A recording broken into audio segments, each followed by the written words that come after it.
Well, as we near Thanksgiving in the U.S., one part of crypto is evoking a notable dish, a turducken. Wait, what? Yeah, Peter Atwater, check this out. He's founder of Financial Insights. He's over at William & Mary. He says it all looks like turducken, where we're just putting one thing inside of another.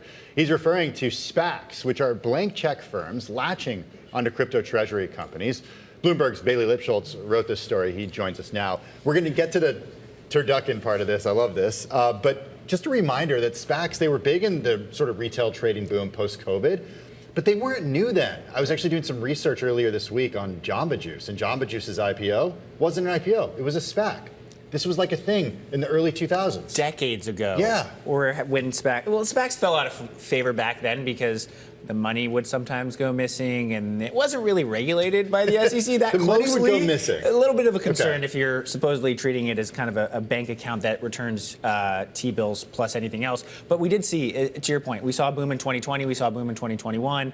DraftKings, UTS, Vera Mobility, a lot of real companies went public via SPAC. So a lot of people think of SPAC as a bad word or a dirty word, but there are plenty of success stories, but a lot of companies blew up. Okay. Which brings us to crypto. Which brings us to crypto and turducken. Turducken is a deboned turkey stuffed with a duck that's stuffed with a chicken. I didn't realize I would have to define it. Yes, because I needed to look Okay. it up. So how does that relate to what we're seeing with crypto and SPACs? So we've seen at least 9 of these deals. So a SPAC forms, it's a blank check company. They raise money to go out and buy a portion of a private company, take them public. It's a backdoor way of going public. Digital asset treasuries are holding companies that essentially hold crypto tokens, whether that's Bitcoin, whether it's Ether, whether it's a combination. So we've seen a number of SPACs partnering with DATs to then go public. So using the turducken reference, you take some crypto, you put it in a digital treasury company, as you can see. So your chicken goes in the turkey, or your chicken goes in the duck, the SPAC is the turkey, and then you put that in the oven, I think. I don't actually know how these things get cooked, but that's really what we've seen. So we've seen Cantor Fitzgerald strike a couple of these. We've seen the group from Cohen, Columbus Circle, striking one of them as well. It's all well and good, and by the way, maybe we'll have a tofurkey for the vegetarians out there. Tofurkey turducken, I don't know if they do that. But it's been all well and good when the price of these digital assets have been going higher, but Bitcoin down about 30% from its all-time high back in October. If the outlook is sort of unsteady, do we see a kind of a move away from these? Well, we will see at least 2 of them cross the finish lines in the coming weeks. So that Cantor deal with 21, their deal votes on December 3rd, as is the Columbus Circle partnership with Pomp's ProCap. So those should cross the finish line. We'll see them trading. The question is for the others that are waiting to get that approval, what happens there and how do investors receive them? Because when you look back throughout the summer, we saw companies striking reverse mergers. We saw these SPAC deals being announced. That was back when MicroStrategy traded north of 2 times its net asset value. Now it's closer to 1.2. So it's falling out of favor. And the big thing when you talk to investors is you can view DATs really as a marketing tool. So when you're competing with Michael Saylor, if they're at 1.2, you're probably below that. All right. Baily, thank you so much for explaining all of that. Baily Lipschultz, he covers all things markets here at Bloomberg News, talking about turducken and these SPACs that are latching on to crypto treasury companies and also other emerging technologies. All right, speaking of SPACs, let's bring in Dynamix CEO Andrejka Bernatova. She is behind the recent SPAC, the Ether Machine. Andrejka, thank you so much for joining us. I hope you enjoyed the conversation we just had with Baily just there, but tell us a little bit about your experience with SPACs and why you chose to go that route. Yeah, so we've been running our SPAC platform now for about 4 or 5 years, and the Ether Machine deal that we announced in July of earlier this year is our second deal. We also have a third SPAC that we just took public recently at the end of last month. We are actually, when you look us up on ChatGPT or Google, what we think about SPACs is we do think SPACs work. However, they have to be used for the right kind of a company. So if you use a SPAC for a company that should be public in the first place, the product works. It's sort of similar to leverage if you think about it. If you put leverage on the wrong business, it's not going to do too well for the business. And if you put it on the right business, it's actually going to supercharge the company. We feel the same way about SPACs, and I know that Tim mentioned just recently, all the de-SPACs that have happened that actually brought very high quality companies to the public market. And we feel the same way about the Ether Machine. So why is the Ether Machine the right type of company? So number one, Tim, it is one of the largest players in the space. We are now one of the top 2 or 3 in the Ethereum space, number one. Number two, obviously huge believers in the Ethereum space and the versatile use of the currency. And number three, you have Andrew Keys, who is the chairman and one of the founders of the Ether machine, actually contributing a very significant stake, 150,000 Ether into the business, which is a significant backing. And what it really assures is for public investors, having a founder and chairman of the company being on the same side as public investor, I think is an enormous vote of confidence. Ether down about 40% since a high back in August, Andrejka, and I'm wondering how that makes the sale to the public markets of a crypto treasury firm specializing in the cryptocurrency more challenging.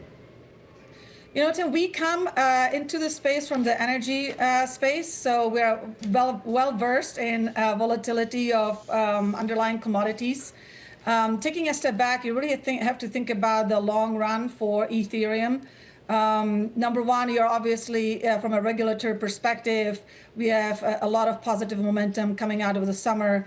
Number two, you are seeing from highly regarded and extremely large institutions coming into the space, BlackRock, Deutsche Bank, recently obviously JP Morgan with Jamie Dimon, institutions like Harvard, for example, really embracing the space. And so you have to take a step back and think about the long run for crypto and Ethereum specifically.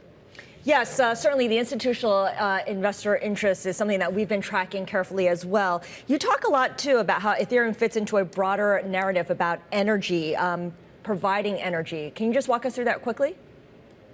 When we think about the AI growth, we think about two pillars, essentially, of AI growth. One is energy, obviously providing the machine behind the growth of AI.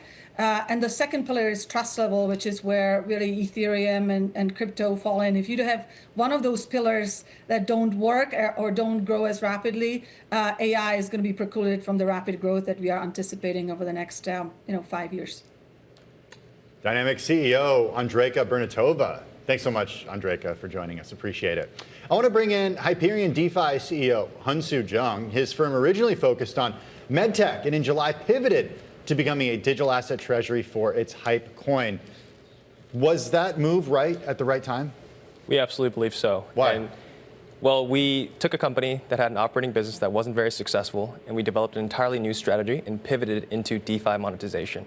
And DeFi, decentralized finance, which was really big news in 2021, has even greater tailwinds now because look at the institutions and the technology companies like Robinhood, JP Morgan, Franklin Templeton, all coming into the new frontier. And our objective with Hyperion DeFi is to build infrastructure that all of these companies will eventually utilize for their financial systems.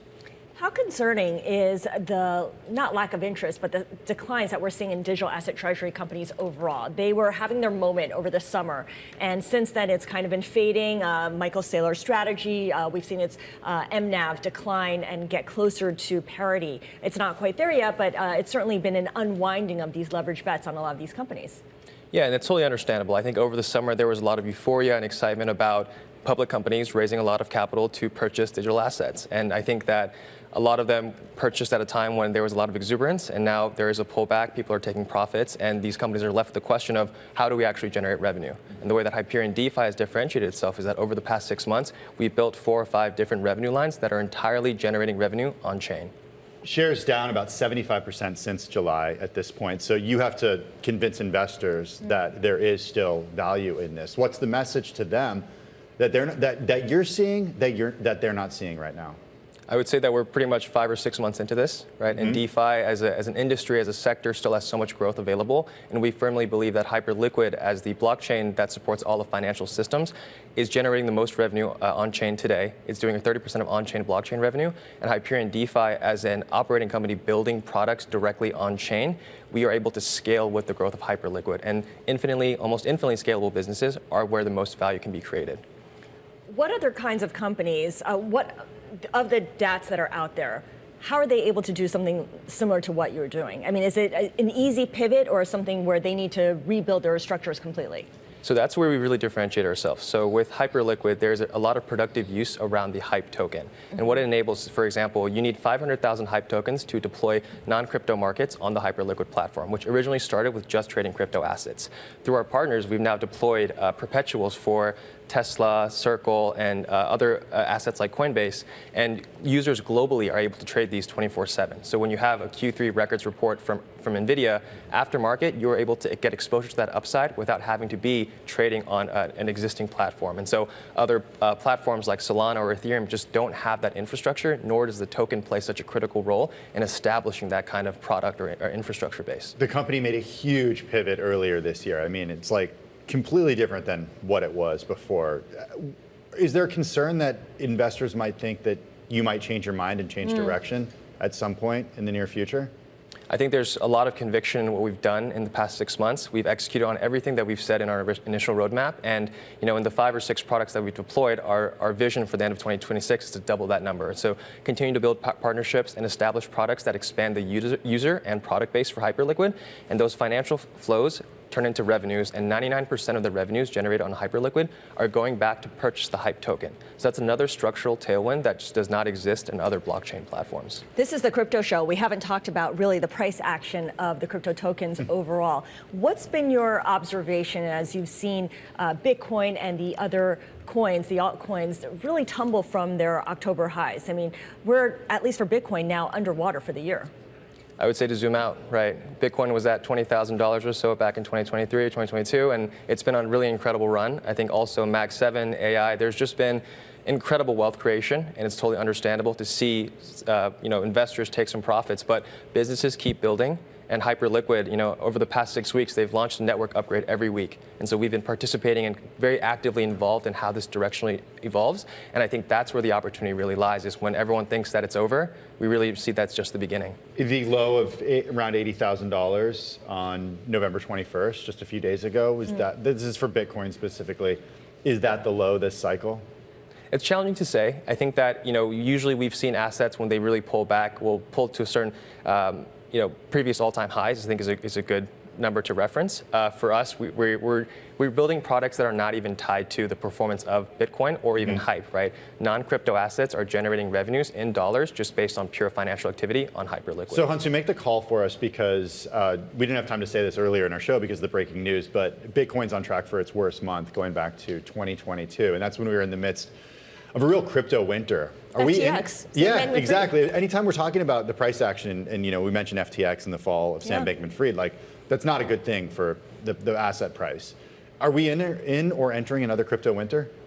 It could be possible that we're entering crypto winter, but I think structurally things have changed so much, right? With the launch of the Bitcoin and Ethereum ETFs, there's been change to the composition of the flows under the assets, and more importantly, the products, participants like the institutions, and global participation have changed so dramatically that we expect there to be continued innovation, productization, and accessibility across this industry.